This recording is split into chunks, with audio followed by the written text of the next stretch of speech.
You're listening to the Cyberwire Network, powered by N2K.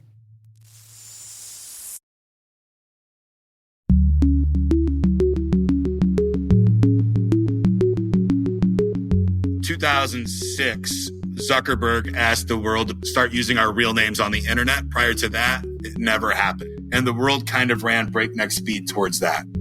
At the time, you still couldn't correlate a whole lot of data back to an individual.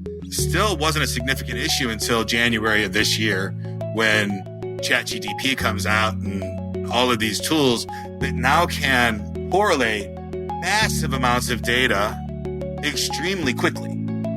Hello, everyone, and welcome to Caveat, the Cyberwire's privacy surveillance law and policy podcast. I'm Dave Bittner, and joining me is my co-host Ben Yellen from the University of Maryland Center for Health and Homeland Security. Hey there, Ben. Hello, Dave. Today, Ben has the story of a proposed law regulating IoT devices from an unlikely sponsor. I've got the story of a novel proposal to limit social media platforms. And later in the show, my conversation with Ken Cox from custom private cloud provider Hosterian. We're discussing the dark side of AI and how to safeguard your privacy. While this show covers legal topics and Ben is a lawyer, the views expressed do not constitute legal advice. For official legal advice on any of the topics we cover, please contact your attorney.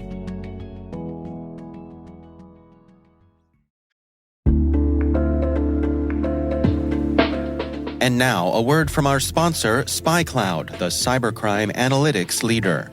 SpyCloud disrupts cybercrime by telling you what criminals know about your business and your customers, so you can take action to prevent ransomware, session hijacking, account takeover, and online fraud.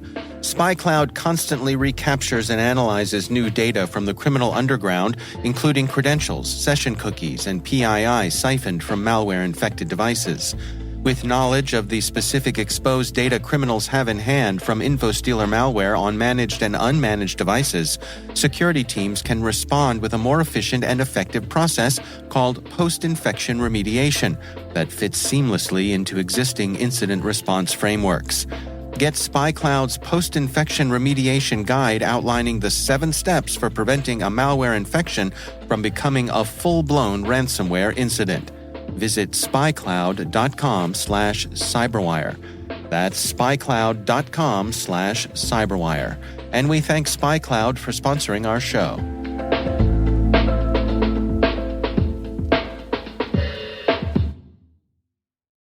All right, Ben, we've got some interesting stories to share this week. Why don't you kick things off for us here? So I love my story this week. It is about a proposed bill in the United States Senate called the Smart Devices Act, and it is sponsored by none other than Senator Ted Cruz. Okay. Not known as being an advocate for any type of digital privacy, although he might disagree with that contention, but certainly not somebody who frequently co-sponsors bills with members of the opposite political party, which is what he's done here. Really? So the Smart Devices Act would introduce a layer of regulation for smart devices. Mm-hmm. It would require the manufacturers to put a warning on these devices to clearly disclose whether these appliances have listening devices, cameras, or other spying technologies.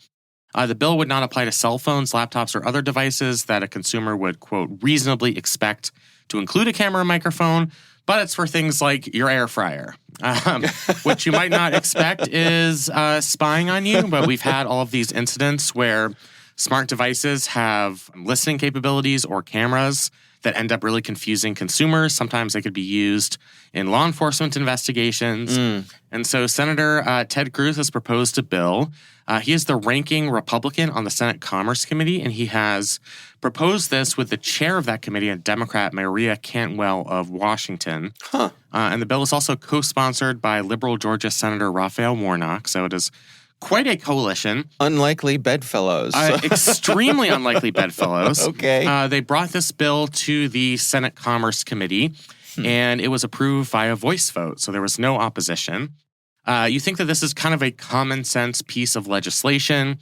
It's not an overly burdensome requirement on these companies. They just have to put a notice that would reasonably inform consumers that their devices had cameras, listening capabilities that might not be immediately recognizable to the people who have purchased them. Okay.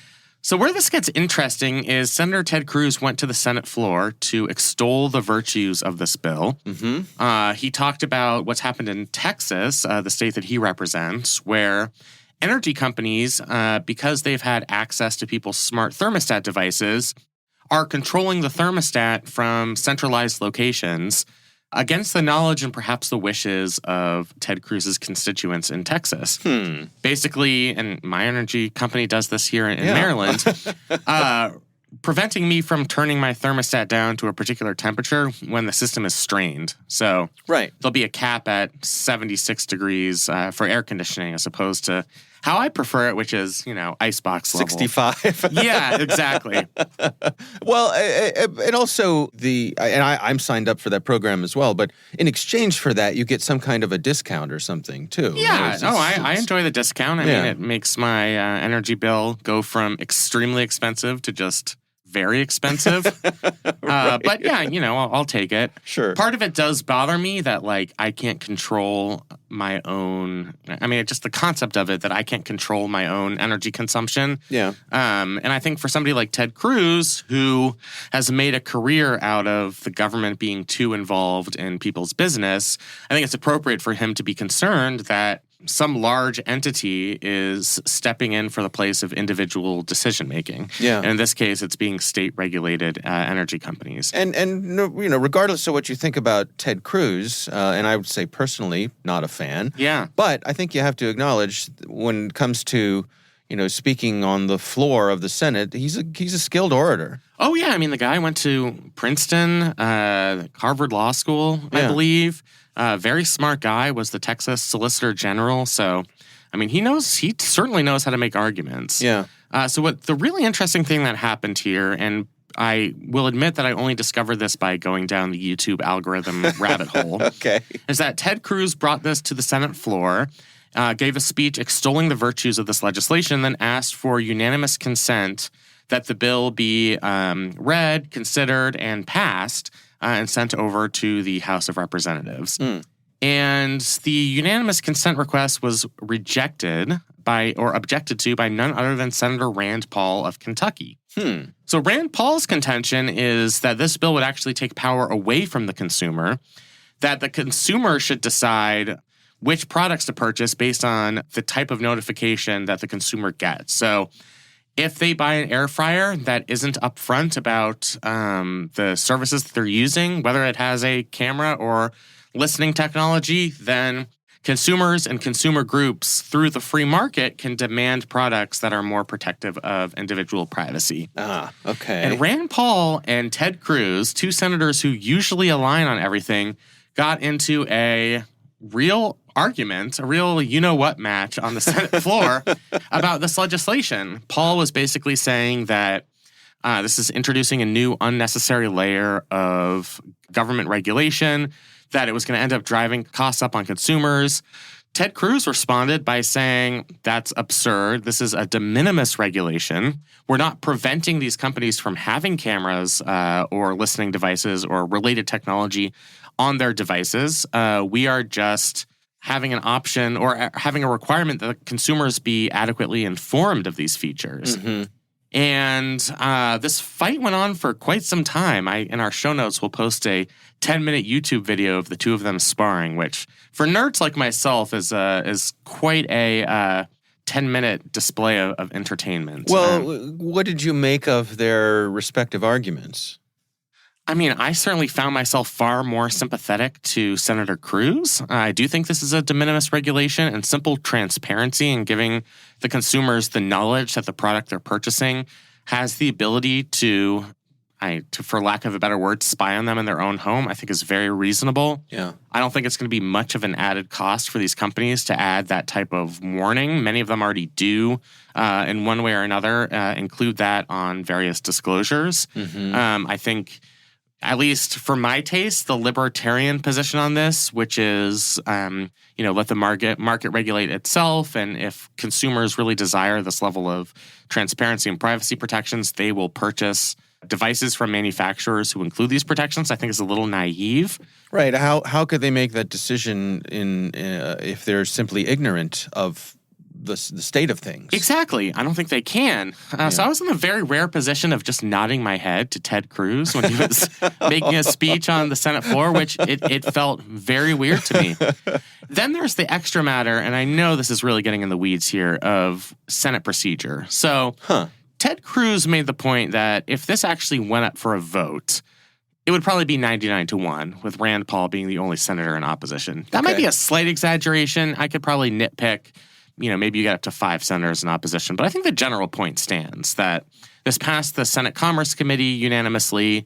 It's going to have very broad support in the Senate. Right. Bipartisan. It's bipartisan, exactly. Yeah. The way the Senate works is everything requires unanimous consent. If you don't achieve unanimous consent, you have to go through a very arduous, time-consuming process for getting anything to the Senate floor, whether it's a nomination or it's legislation. So you have to invoke cloture first on a motion to proceed to that legislation, and then a certain number of hours has to go by, and it's legislative hours. So that can, in real life, take a period of days. Then you have to vote on cutting off debate on the motion to proceed to a bill, which is extremely silly. That's another 30 hours. Then there are opportunities to offer amendments, unless you use procedural tools to cut off amendments. But then you'd have to file cloture on the final bill. That takes some extra time. And Chuck Schumer, the majority leader, controls the Senate floor, and he has his own priorities of what he wants passed, namely Joe Biden's judicial nominations and a defense authorization bill. So he's not going to prioritize a rather parochial piece of legislation. I wouldn't say parochial, but a piece of legislation that's relatively small scale, like the one that Ted Cruz is proposing. So the outcome is, by Rand Paul going to the Senate floor and objecting, that effectively kills this bill. In an ideal system, is it good that one senator's rather, I guess I would say, quixotic objections to this end up carrying the day because we have this process of unanimous consent? Right. I think that says a lot about the relatively arcane procedures of the Senate, and it's just not very good for democracy. This seems like it is a bipartisan idea. On the merits, it seems to me to be the correct thing to do, to give people this constructive notice. And it's just weird that one senator can come to the floor and basically put a stop to this entire piece of legislation. So it's interesting for that reason to me. I would highly recommend watching the video if you want some Cruz on Paul action, if you're into professional wrestling, figuratively among politicians. Right. So enjoy. Right. Aren't we in a similar situation with some other legislation, some military stuff where there's a senator holding up, I want to say, some funding because he is against the military paying for soldiers to be able to travel to different states to get abortion health care, that sort of thing? Yeah, so it's even beyond that. This is Senator Tommy Tuberville of Alabama, former coach of the Auburn football team, I believe. So he's Coach/Senator Tuberville. He's not just objecting to money. He is putting a permanent hold on all military executive nominations. And this includes promotions, which is normally a matter of course. Those go through the Senate via unanimous consent. Right. So a lot of military personnel who are eligible for promotions, normally this would just be a clean process. They go in front of the Senate floor. I ask unanimous consent to have these promotions confirmed, and there are almost never any objections. Senator Tuberville is putting a blanket objection on all of these promotions and nominations until the Pentagon changes its policy on reproductive health to match his political priorities. That also seems like kind of a less than optimal outcome, that the military can be completely handcuffed by one senator's whims here. But he has that power because everything in the Senate does run by unanimous consent. There's simply not enough time for a Chuck Schumer or anybody else to file cloture on every single nominee and then go through the 2 or 3 day process to even getting that nomination to the floor under normal procedures. It would take forever because there are so many potential nominations that need to be confirmed. So it's an effective political tactic from Tuberville, but it's certainly not optimal for things like our military readiness, that sort of thing. I think it's certainly a flaw in our constitutional system The way to change it would be what us in the political world would say as going nuclear, which is to change the Senate rules by a majority vote, preventing somebody like Tuberville from engaging in this type of action. It's not clear that there are a majority of senators who would be willing to do that, to take away the power of individual senators to put holds on nominations. So we're kind of stuck in this holding pattern. But yeah, I mean, it is, I think most people don't really realize that this is how the Senate works. Yeah. It's nearly just impossible to get anything done if you have one or two senators who refuse to be cooperative. Ironically, when you have one or two senators, Ted Cruz is usually one of those two senators. So it's just funny to see him on the other side of an issue here, especially on something bipartisan. You know, for every, one person's bug is another person's feature. What's the feature side of this for folks who say this is the way the Senate should run? And are there people saying this is exactly the way the Senate should run? Like, what's their argument? I think their argument is that it's better for there to be consent. It's better for there to be agreement on things like nominations, and removing that power from individual senators takes away the voices of that senator's constituents. That is not persuasive to me. I mean, I think majority vote among 100 senators in an institution that, frankly, is already not very democratic. If the state of Wyoming has the same number of representatives as the state of California, we know we're not dealing with a democratically representative body. And the fact that that's further constrained by these rules, I think, is not defensible, in my view. Yeah. But certainly there are those who disagree. I mean, I think if you want to preserve a system in which every senator has leverage points, then there is an incentive to maintain the status quo. And just because you're not using your leverage in the same way as Senator Tuberville doesn't mean that you don't want that leverage in the future. I mean... Right. How are you going to convince senators to give up power? Exactly. Right. So let's say you're somebody like Ron Wyden, and he wants to go through a gambit like this in the future on his own hobby horse. Yeah. So let's say he has a major objection to the actions of the security state during a, Ron DeSantis administration. Right. He would have the power in that circumstance to do the same thing and put a hold on all CIA, NSA, DNI nominations until they change a policy to please his interests. And I don't think senators necessarily want to give up that power. So it sort of forces people to the table, I guess. Yeah, I mean, it does. People have to, for the first time since he was a coach at Auburn, people actually have to listen to Tommy Tuberville.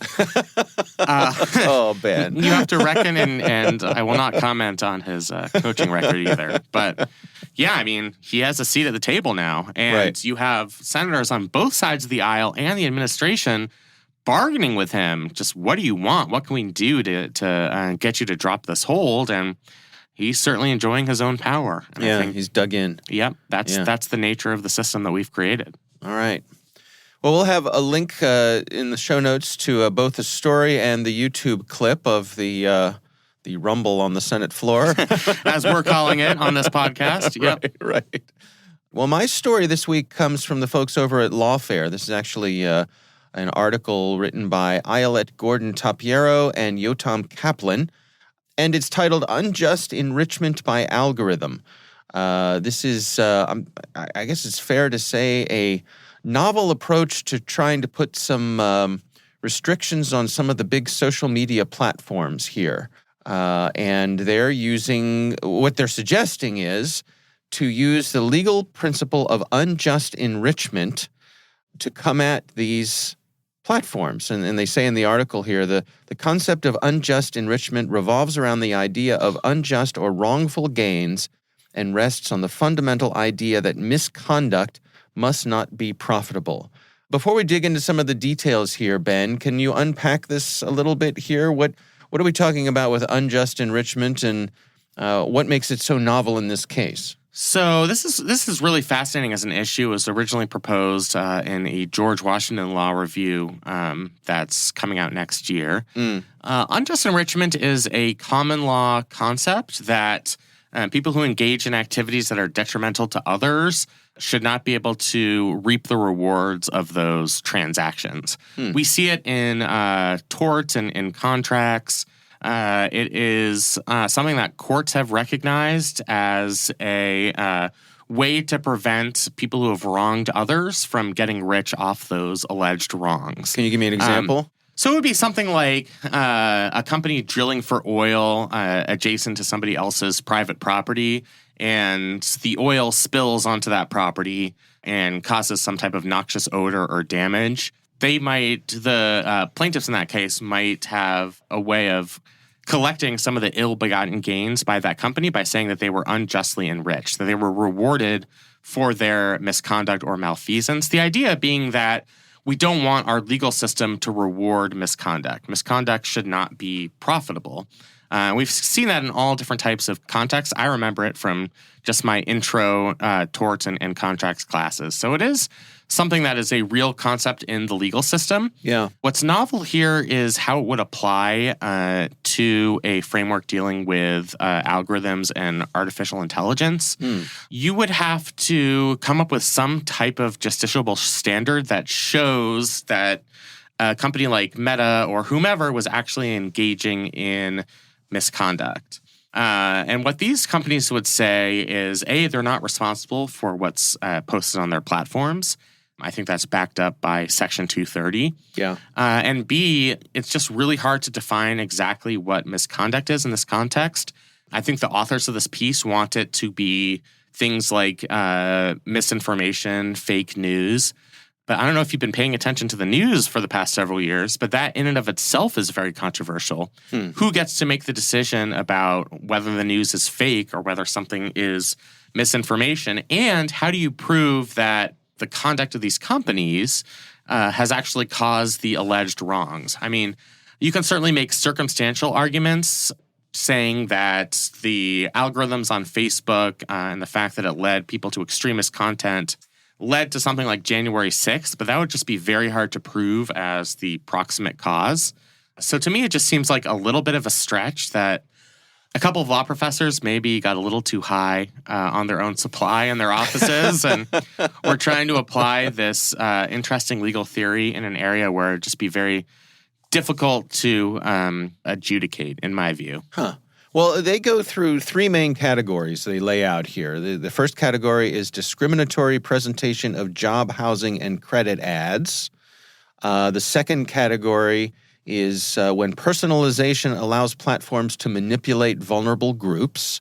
And the third category is to strip wrongful gains in which the platform behavior results in socially harmful acts. That covers a lot of stuff there. Yeah, it sure does. I love, by the way, the second example because they talk about how the personalization of platforms manipulates vulnerable groups through things like the Tide Pod Challenge, the Blackout Challenge, right, the Cinnamon Challenge, all things where these went viral on social media platforms, but ultimately, I guess you could say they're vulnerable groups. People still did choose to ingest Tide Pods. So I don't know to the extent how you can hold Facebook or whomever accountable in a legal sense for unjust enrichment by simply being a conduit for which that information was shared. And I think this gets into Section 230 stuff. Yeah, but isn't the case here that what they're saying is that it's the algorithm that's kind of the sticky wicket here, where when the algorithm notices that something is taking off and then starts to recommend it so that the platform gets more views, and more views equals more profit. I think what they're trying to do here is hold them responsible for the algorithmic recommendation and the profiting off of that algorithmic recommendation, rather than an organic growth of popularity of something. It's such a sticky issue. I mean, remember we talked about this with Gonzalez v. Google? Yeah. At what point is the algorithm actually content created by that platform? How much of it is their own creation, or how much of it is just this simple service like you see on any search engine, for example, of because you search this, we think you will like this. Mm-hmm. And at what point does that cut down on the shield of liability from something like Section 230? Mm-hmm. All I'm saying is I think that the companies would hire the most expensive lobbyists to fight tooth and nail against this type of legal doctrine being adopted. Right. And it's a really interesting theory. I think it's just something that is not entirely realistic, in my view. What about I think their overarching principle here, their approach is, if we believe that these platforms are doing harm, can we take away the profit motive that comes from what we're saying is those harmful actions? Yeah, I mean, but everything they do is for profit. And in some sense, the harms are pretty diffuse. They're not always fairly traceable to the actions of these companies. It's very hard to prove that the wrongful action or the thing that hurt somebody else, including vulnerable populations, is directly attributable to what happened on one of these platforms. It's just hard to make that work in practice. Do I think that in theory we should stop rewarding these companies from engaging in behavior that hurts other people? Would I like to take away the profits of a company like Meta for making it so easy to provide false information? Would I like to personally confiscate the wealth of Elon Musk, who has ruined my favorite social media platform? Yes, I would.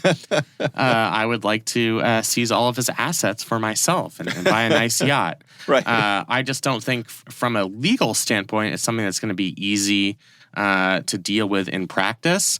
And it's novel in the way that the legal system would interact with the algorithms on these platforms. We don't know if it would, be an effective deterrence, and we don't know, basically because we don't know how well the courts will hold these companies liable for some of the negative outcomes that have alleged from their activities. I see. All right. Well, we will have a link to this article in the show notes. And of course, we would love to hear from you. If there's something you'd like us to consider for the show, you can email us. It's caveat@n2k.com.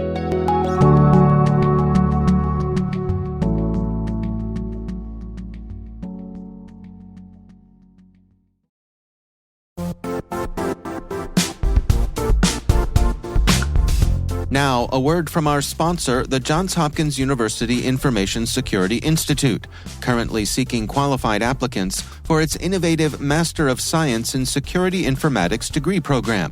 Study alongside world-class interdisciplinary experts and gain unparalleled educational, research, and professional experience in information security and assurance.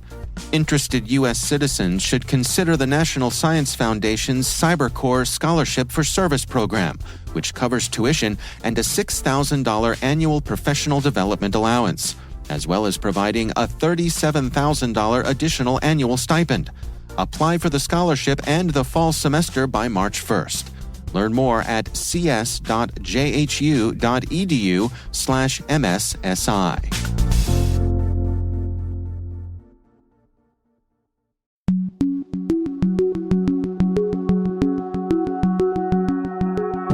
Ben, I recently had the pleasure of speaking with Ken Cox. He is from the custom private cloud provider Hosterian, and our conversation centers on what he describes as the dark side of AI and some methods to better safeguard your privacy. Here's my conversation with Ken Cox. It's a very unique space, one that I didn't foresee coming for a very, very long time. 2006, Zuckerberg asked the world to start using our real names on the internet. Prior to that, it never happened, right? And the world kind of ran breakneck speed towards that. At the time, you still couldn't correlate a whole lot of data back to an individual. And over the years, we continued to put more and more information online, and it just continued to grow and grow and grow. Still wasn't a significant issue until January of this year, when ChatGPT comes out and AutoGTP comes out, and all of these tools that now can correlate massive amounts of data extremely quickly. And we didn't have that capability before these large language modules and pre-generative transformers. So it's a very unique space. The AI brings a ton of good tools to the table, lots of creative. It helps with so many things across the board. But when you stop and think about privacy and my security and my freedoms as a human on this planet, it gets pretty scary pretty quickly on how a person that has access to a significant amount of data can pretty accurately predict a lot of things about a human.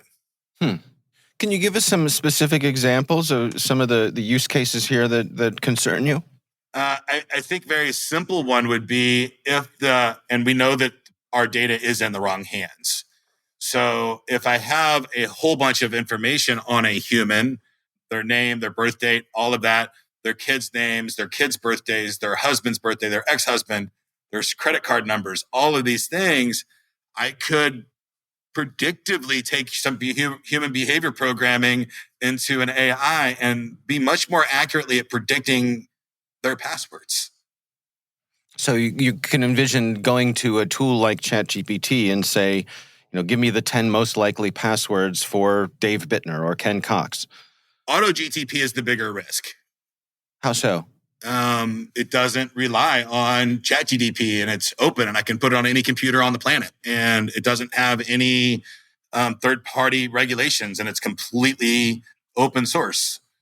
So basically spinning up your own instance of that kind of large language model at home. Yeah, you can do it on your desktop right now. Any Windows or Apple desktop can run AutoGTP, and you can bypass all of the restrictions that companies or governments, and I'm not sure that companies or governments should be putting restrictions on these things, or I don't know what the end solution is, but what I do know is that it's dangerous. So, my goal is just to educate people on their privacy. I think long term, the Supreme Court has ruled repeatedly that we have a right to privacy on our personal computers and on our mobile devices. But the American public continues to enter into potentially legally binding contracts with third-party with companies, giving their data away at will, letting them use it however they choose. So I believe the big risk later is that the Supreme Court might rule, well, the American people don't really care about their privacy. Therefore, they have no reasonable expectation to it on their personal devices or on their computers. So we could lose that. Yeah. My sense is that a lot of people have sort of a sense of resignation when it comes to this. We're presented with these multi-page, hundreds of page EULAs, and no one reads them. And even if you did read it, chances are you wouldn't understand it. And yet, in order to get to the thing we want to get to, we have to click through that we agree. To me, this doesn't stand the scrutiny of being a meaningful contract, and yet here we are. But you are, in many cases, potentially giving your data away to publicly traded companies who have a legal obligation to do the most profitable thing with your data possible, which would be sell it or use it to advertise to you, and use these AI engines to do whatever they see fit with it. And until I really sat down and thought about the amount of information that I put on the internet over the past 20-something years, and I feel pretty safe about a lot of it. I get to grow up in the 80s, so I grew up pre-cell phones and, pre-cameras and videos of everything. And I got to grow up in an internet world that logging every single interaction wasn't feasible.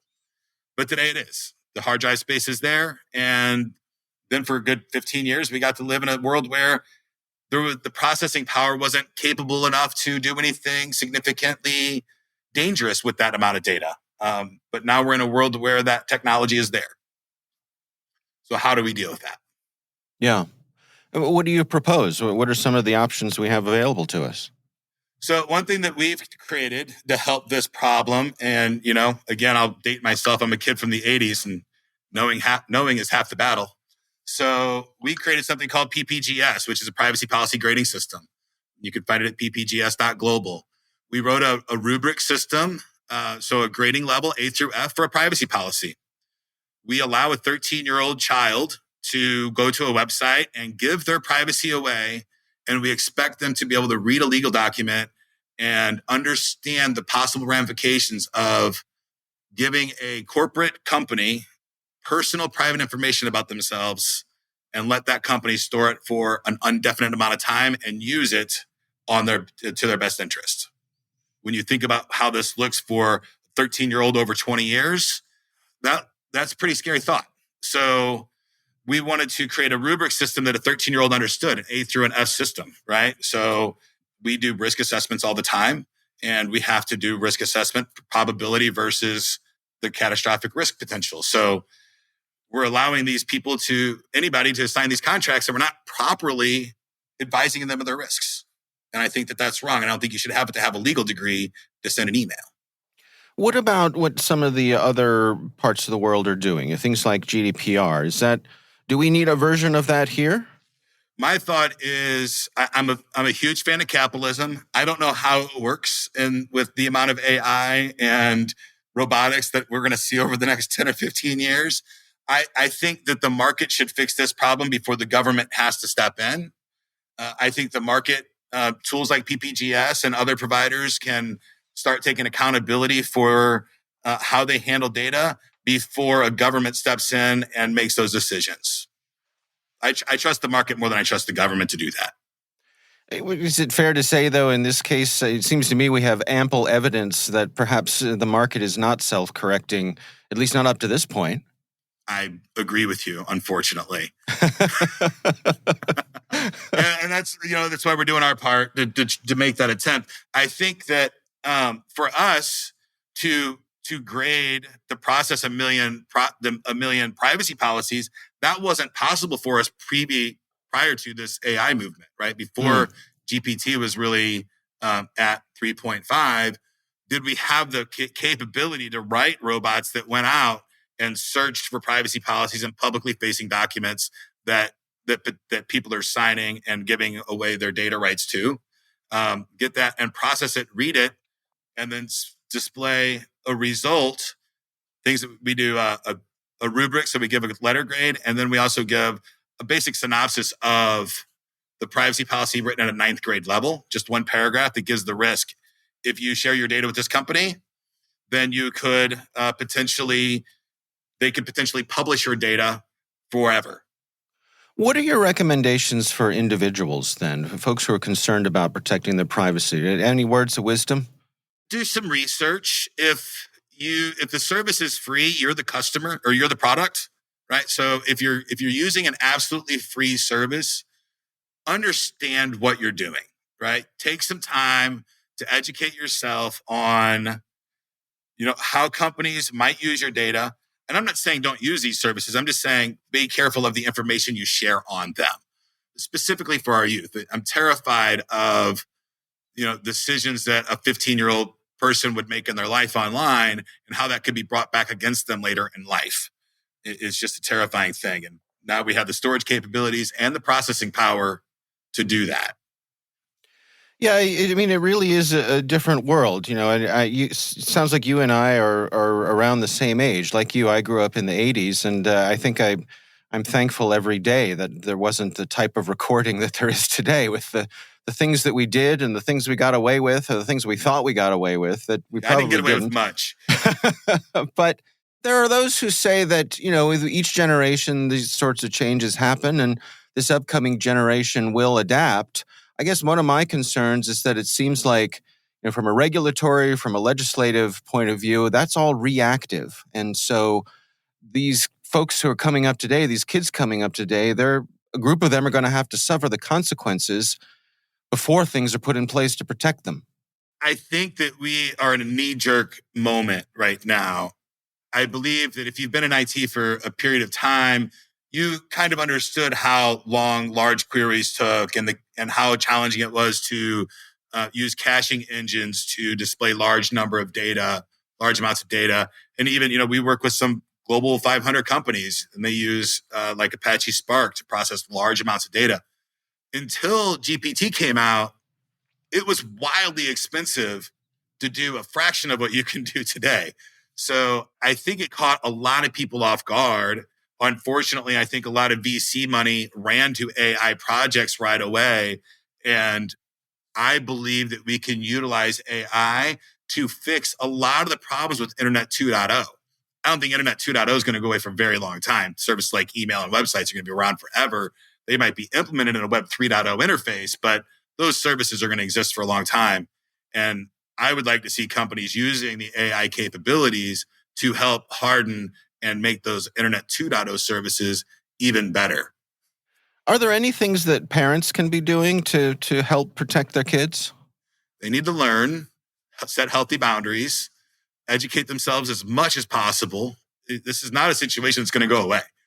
Yeah. It's out of the bag. There's no stopping it. I don't believe that a government can stop it. I don't think that it's going to go.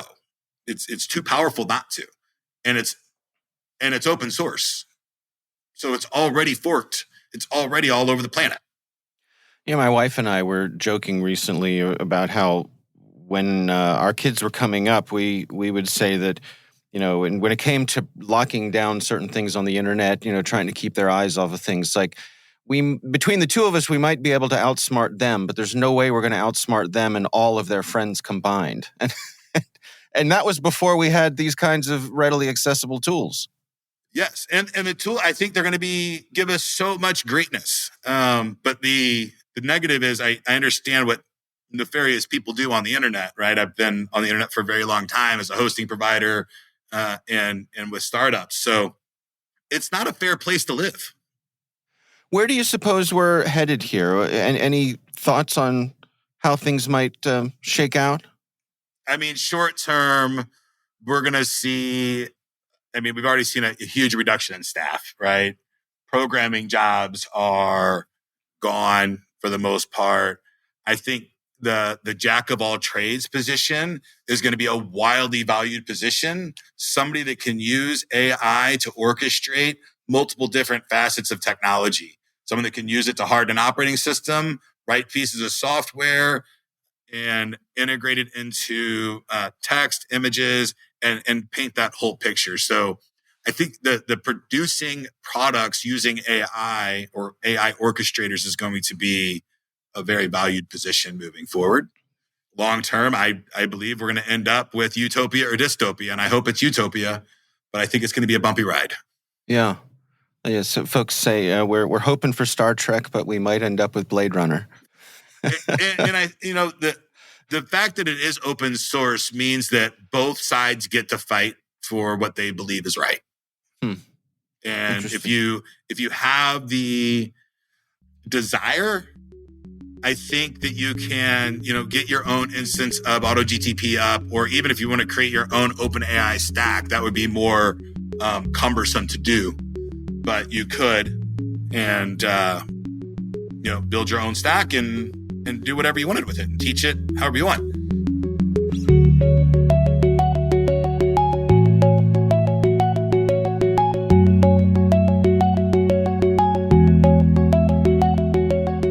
Ben, what do you think? It was a really interesting interview. I'm very intrigued by the product that his organization has produced, which would, in lieu of actually having to read these EULAs or terms and conditions, would have kind of a checklist system where somebody could research it themselves and let the fancy lawyers read that information and summarize it and provide some type of score. I think that sounds really, really like a major improvement in theory. There's still kind of an equity question there because the people who would most need that kind of information are going to be the least likely to seek it out. Right. But it was a very interesting interview. Yeah. All right. Well, our thanks to Ken Cox from Hosterian for joining us. We do appreciate him taking the time.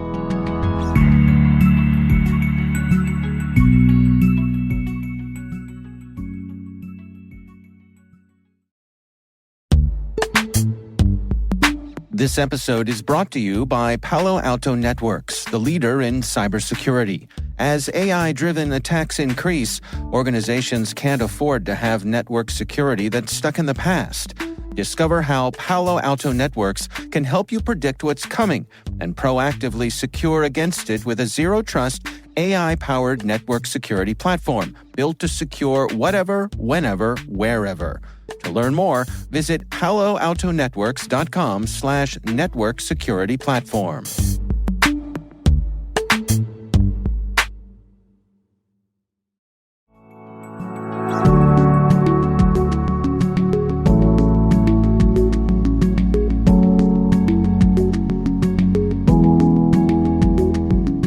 That is our show. We want to thank all of you for listening. We'd love to know what you think of this podcast. You can email us at caveat@n2k.com. N2K Strategic Workforce Intelligence optimizes the value of your biggest investment, your people. We make you smarter about your team while making your team smarter. Learn more at n2k.com. Our senior producer is Jennifer Iben. This show is edited by Elliot Peltzman. Our executive editor is Peter Kilpe. I'm Dave Bittner. And I'm Ben Yellen. Thanks for listening.